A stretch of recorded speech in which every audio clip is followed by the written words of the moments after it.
There are moments on television that remind us why we watch in the first place, not for the prizes or the games, but for the real human moments that cut through the noise of everyday life. What happened on Family Feud on a Thursday afternoon in October 2024 was one of those moments. A phone call interrupted the show, something that should never happen during a live taping. But this was not just any phone call. It was a call that would stop Steve Harvey in his tracks, bring an entire studio to tears, and prove that sometimes the most important moments in life do not wait for commercial breaks. If you have never seen something like this before, make sure to hit that like button and subscribe, because what you are about to hear will restore your faith in humanity. Marcus Williams stood on the Family Feud stage with his family, trying to keep his composure. He was 48 years old, a high school history teacher from Detroit, Michigan. His salt and pepper hair was neatly trimmed, and he wore a simple blue button-down shirt that his wife had ironed that morning. Standing beside him were his wife Jennifer, his two teenage daughters Maya and Sophia, and his elderly mother Dorothy, who was 73 years old. Marcus had spent the last 25 years teaching inner-city kids about American history. He believed education could change lives because it had changed his. Growing up in one of Detroit's toughest neighborhoods, Marcus had watched his own father struggle with addiction and eventually leave the family when Marcus was just 12 years old. His mother, Dorothy, had worked 3 jobs to keep Marcus and his 2 brothers fed and in school. She cleaned office buildings at night, worked as a cafeteria worker during the day, and took in laundry on weekends. Dorothy had always told Marcus that education was the only way out of poverty. She would sit with him at their tiny kitchen table every night, making sure he did his homework even when she was exhausted from working 16-hour days. When Marcus earned a full scholarship to Michigan State University, Dorothy had cried tears of joy. She attended his college graduation in a dress she had saved up for 6 months to buy, and she told everyone who would listen that her son was going to be a teacher. Marcus had kept his promise to his mother. He returned to Detroit and began teaching at the same high school he had attended. Over the years, he had helped hundreds of students get into college, many of them becoming the first in their families to earn degrees. He tutored students for free after school, wrote countless recommendation letters, and even helped some families navigate financial aid applications. But 6 months ago, everything had changed. Dorothy had been diagnosed with stage 4 lung cancer. She had never smoked a day in her life, but the disease did not care about fairness. The doctors gave her 6 months to a year to live. The medical bills were staggering, even with insurance. Marcus and Jennifer had already spent their entire savings on treatments and specialists. They had taken out a second mortgage on their small house. Marcus had even started driving for a ride-share service on weekends to make extra money. Through it all, Dorothy remained strong. She told Marcus not to worry about the money, that she had lived a good life. But Marcus could see the pain in her eyes, not from the cancer, but from knowing her medical bills were destroying her son's financial security. She felt like a burden, even though Marcus told her every day that she was the reason he had any success at all. 3 weeks before the Family Feud taping, Dorothy had told Marcus something that broke his heart. She wanted to stop treatment. Not because she was ready to give up, but because she could not bear to see her son and his family suffer financially. Marcus had refused to even consider it. He told his mother they would figure out the money somehow. That same week, a producer from Family Feud had called Marcus. A family had to cancel at the last minute and they needed a replacement. Marcus almost said no, but Jennifer convinced him to do it. They needed something positive to focus on, even if just for a day. The Williams family had won the main game on Family Feud. Marcus had been focused and determined throughout, answering questions with quiet confidence. But anyone watching closely could see the weight he carried. His smiles did not quite reach his eyes, and during commercial breaks, he kept checking his phone nervously. Before the taping had started, Marcus had pulled the producer aside and apologized in advance. His mother was in the hospital receiving treatment, and he needed to keep his phone on in case of emergency. The producer had been sympathetic, but explained that phones absolutely could not ring during taping. Marcus had reluctantly agreed to leave his phone on silent and with a production assistant. Now it was time for fast money. Marcus's brother had gone first and scored 137 points. That meant Marcus needed 63 points to win $20,000. As Steve Harvey called Marcus up to the podium, the host could sense something was different about this contestant. Steve had been doing this long enough to recognize when someone was carrying a heavy burden. "Marcus, my man, you ready to bring this home for your family?" Steve asked with his characteristic warmth. Marcus nodded, but his voice cracked slightly when he spoke. "Mr. Harvey, I need to do this. My family is counting on me." Steve paused. Something in Marcus's tone made him stop his usual pregame banter. "Talk to me, Marcus. What's going on?" The studio fell quiet. This was not part of the normal routine. Marcus had not planned to share his story on national television. He was a private man who believed in handling his problems without complaint. But standing there under the bright lights with the weight of 6 months of worry pressing down on him, something broke open inside. "Mr. Harvey, my mother is in the hospital right now receiving chemotherapy," Marcus began, his voice shaking. "She has stage 4 lung cancer. The doctors gave her 6 months to live, and that was 6 months ago." Steve's expression immediately softened. The audience was completely silent. Marcus continued, the words pouring out now. "My mother raised me by herself. My father left when I was 12. She worked 3 jobs to put me through school. She is the reason I became a teacher. She is the reason I have anything good in my life." His voice broke completely now, tears streaming down his face. "And now she wants to stop her treatment because she does not want to see me and my family go broke trying to save her." Jennifer, standing off to the side with their daughters, was crying openly. Dorothy's absence from the family team suddenly made sense to everyone watching. Steve Harvey, who had seen countless emotional moments over his years of hosting, was visibly struggling to maintain his composure. "Marcus, brother, I am so sorry. Your mother, she sounds like an incredible woman." "She is," Marcus said, wiping his eyes. "She told me 2 weeks ago that she wanted me to come on this show. She said even if she could not be here physically, she would be watching from her hospital bed. She made me promise to smile and have fun." "But Mr. Harvey, I cannot smile knowing that she is lying in a hospital bed right now, worried about me instead of fighting for her life." The weight of Marcus's words hung in the air. This was not about winning money for a vacation or paying off a credit card. This was about a son trying desperately to save his mother's life, and a mother trying desperately not to be a burden to her son. "That $20,000, Marcus said quietly. "It would not cure her cancer, I know that. But it would mean she could keep fighting without worrying about destroying my family's future. It would mean I could tell her to please keep trying because we can handle the bills." Steve reached out and put his hand on Marcus's shoulder. "Marcus, let me tell you something. Your mother already knows what kind of man you are. She raised you right, and we are going to get you these points, you understand me? We are going to do this for your mama." The audience erupted in applause and cheers of encouragement. Marcus nodded, trying to compose himself enough to play the game. Steve gave him a moment, then prepared to start the round. "All right, Marcus, 20 seconds on the clock, 5 questions. You need 63 points. Let us do this for your mother. You ready?" Marcus took a deep breath and nodded. The clock started. "Name something you might find in a classroom. Desk. Name a type of dance. Waltz. Name something people do at the beach. Swim. Name a reason you might be late to work. Traffic. Name something you put on a sandwich. Lettuce." The buzzer sounded. Marcus had answered all 5 questions, but he barely registered what he had said. His mind was still on his mother, lying in a hospital bed, probably watching this right now. Steve began revealing the answers. "You said desk for something in a classroom. Survey said." The board showed 32 points, a solid answer. "Waltz for a type of dance. Survey said." 21 points. The audience was getting louder with each answer, willing Marcus to win. "Swim for something people do at the beach. Survey said." 41 points. Marcus was up to 94 points total. He only needed 63 to win. He had already done it. But then something happened that had never occurred in Family Feud history. A phone started ringing, not just any ringtone, but the specific, urgent ring of a hospital calling. Everyone froze. The production came to a complete halt. Steve Harvey's eyes went wide. Marcus's face went pale as he realized the sound was coming from the production assistant's table where his phone had been placed. The ringing continued, cutting through the silence like a knife. Every person in that studio knew what a hospital call during a moment like this could mean. The producer looked at Steve, unsure what to do. They were in the middle of taping. This had never happened before. Steve Harvey made a decision in that moment that would define his career. He turned to the producer and said firmly, "Get him his phone now." The production assistant rushed over with the phone. Marcus's hands were shaking so badly he could barely take it. The caller ID confirmed his worst fear, Detroit Memorial Hospital. "Answer it," Steve said gently. "We will wait."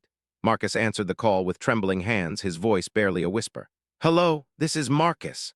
The entire studio watched in agonizing silence as Marcus listened to whoever was on the other end.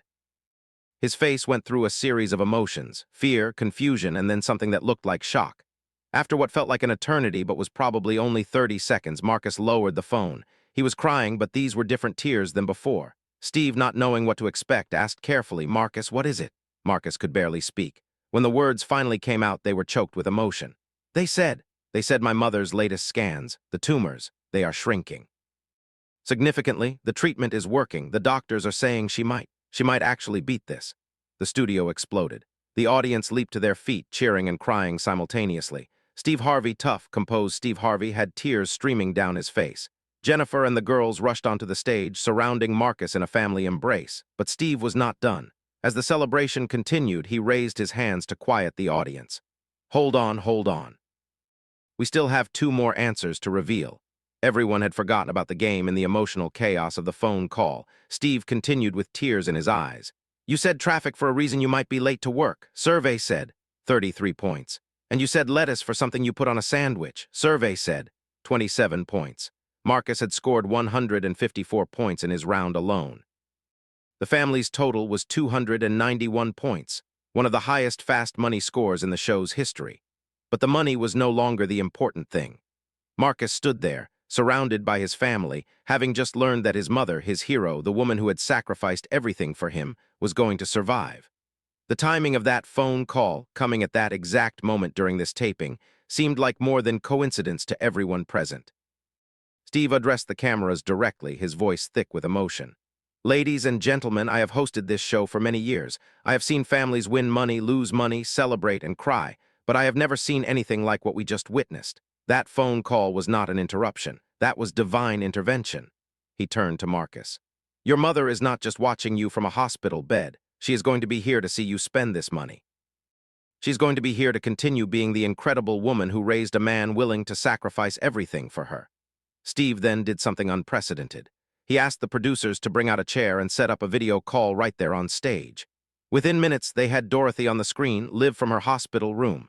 She was weak and bald from chemotherapy, but her eyes were shining with tears and joy. Mama, Marcus said, his voice breaking as he saw her face on the screen. Baby, I am so proud of you, Dorothy said, her voice raspy but full of love. But you did not have to win any money for me to keep fighting. I was always going to keep fighting. I just got my test results back, and I decided right then that I needed to tell you immediately. I did not care if you were on television. I needed my son to know that his mama is going to be okay. The entire studio was crying now. Even the camera operators had tears in their eyes. Steve spoke directly to Dorothy through the screen. Mrs. Williams, I want you to know something. Your son just won $20,000, yes. But more importantly, he showed every person watching this what real love looks like. He showed us what you taught him. The kind of man who would stand up here and pour his heart out for his mother is the kind of man who changes the world one student at a time. Dorothy smiled. Mr. Harvey, my son has always had a big heart. Too big sometimes. But that is what makes him special. Mrs. Williams, Steve continued, I want you to make me a promise. When you beat this cancer, and I believe you will, I want you to come back to this show. I want to see you standing right here next to your son. Can you promise me that? Dorothy nodded, crying now. I promise, Mr. Harvey, I promise. When the episode aired 6 weeks later, the response was unprecedented.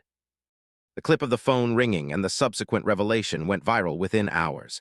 It was shared millions of times across social media platforms.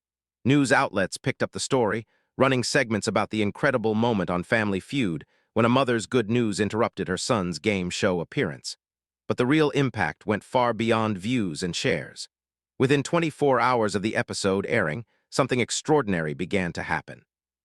People started reaching out to the Williams family through social media, offering to help with medical bills.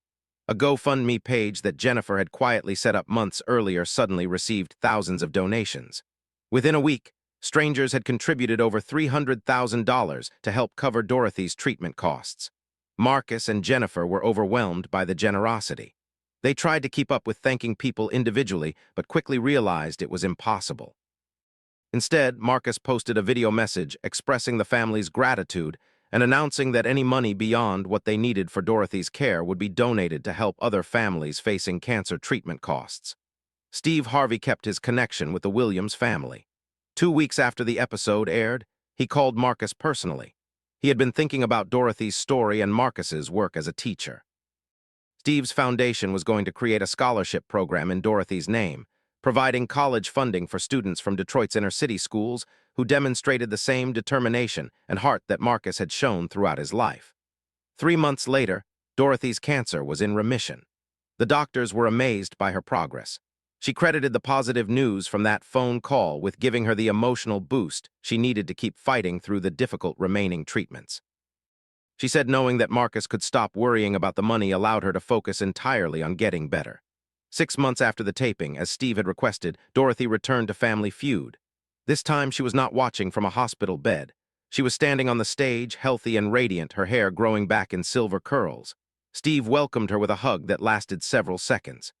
"Mrs. Williams, you kept your promise," Steve said, his voice full of genuine joy.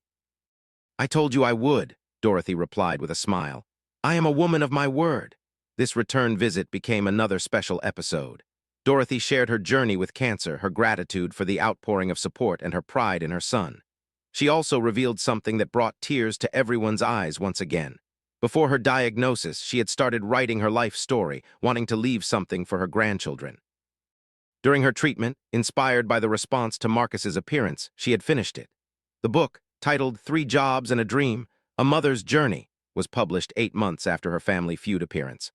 All proceeds went to the scholarship fund that Steve's foundation had established in her name.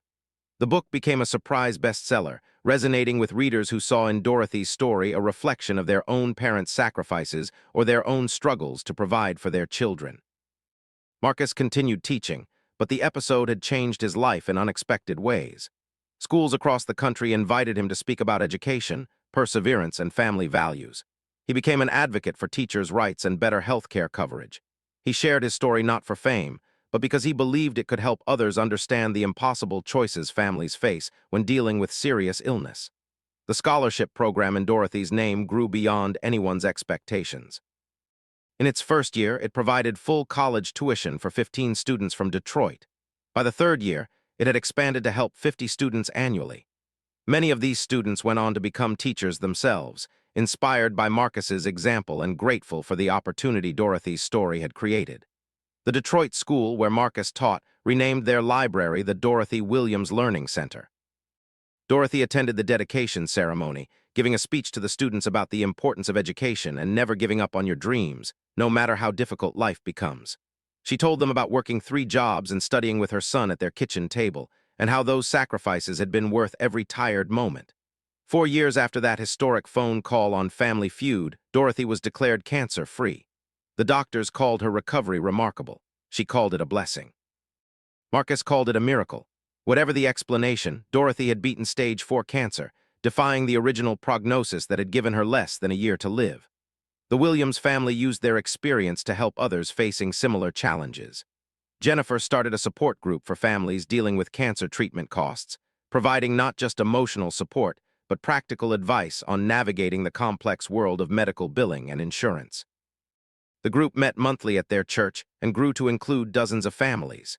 Steve Harvey featured the Williams family multiple times on his talk show, using their story as an example of American families' resilience and communities' power to rally around those in need.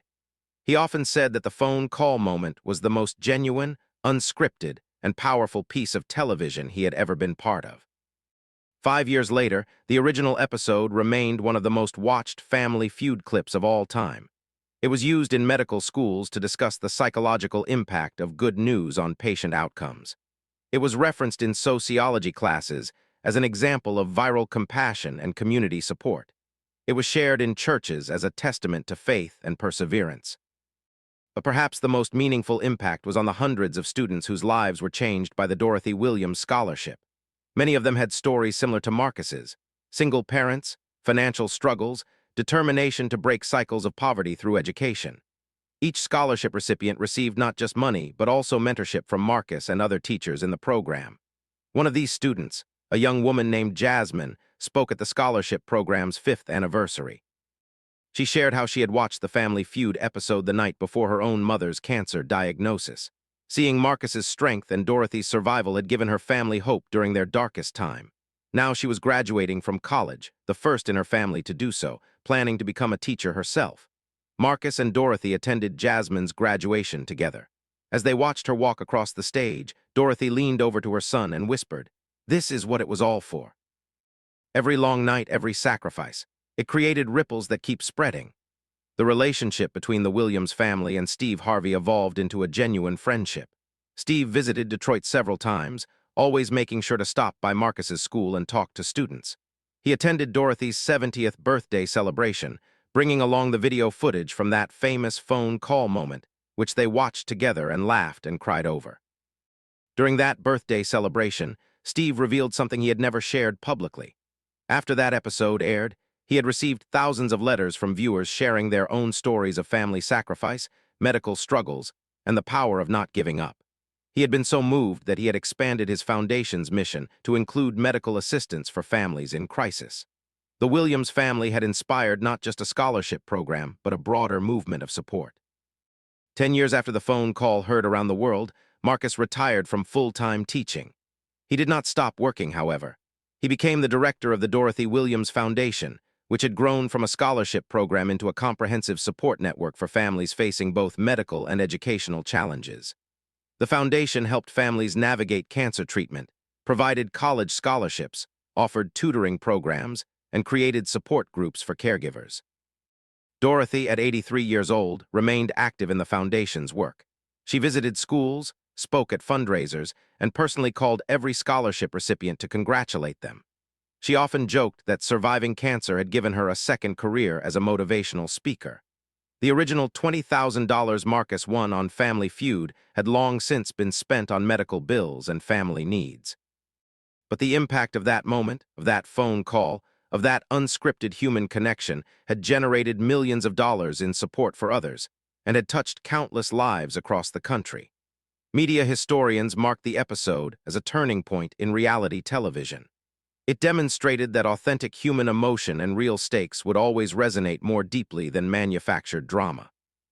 Game shows began to emphasize contestant stories more, recognizing that people watched not just for games but for connection. As this remarkable story comes full circle, it is worth remembering what made that moment so special. It was not planned. It was not scripted. It was simply a son who loved his mother, a mother who loved her son, and a phone call that came at exactly the right moment to remind everyone watching that sometimes the most important things in life cannot wait for commercial breaks. Marcus often reflected on that day, on the moment the phone rang and his whole world shifted. He said he used to wonder if his mother would survive long enough to see her grandchildren graduate, to see the impact of her sacrifices fully realized. Now, more than a decade later, she had done all that and more. She had become a symbol of hope for thousands of families facing similar struggles. Steve Harvey, now retired from hosting Family Feud, kept a photo in his office of the moment he hugged Dorothy when she returned to the show after beating cancer. He said it reminded him why he got into television in the first place, not for fame or money, but for the chance to be part of moments that matter, moments that change lives, moments that remind people what really counts. The phone that rang that day on the Family Feud stage was retired to the Smithsonian Institution as part of their collection on significant moments in television history. But the real legacy was not in any museum. It was in the scholarship recipients graduating from college, the families receiving medical support, the teachers inspired by Marcus's example, and the countless people who watched that episode and were reminded to tell their own loved ones what they mean to them before it is too late. If this story moved you like it moved millions of others, please take a moment to hit that like button and subscribe to hear more incredible stories of human connection and perseverance. Because in a world that often feels divided and cold, we all need reminders that love, family, and community still matter more than anything else. Share this story with someone who needs to hear it today, and remember, the most important calls in life are the ones we must never be too busy to answer.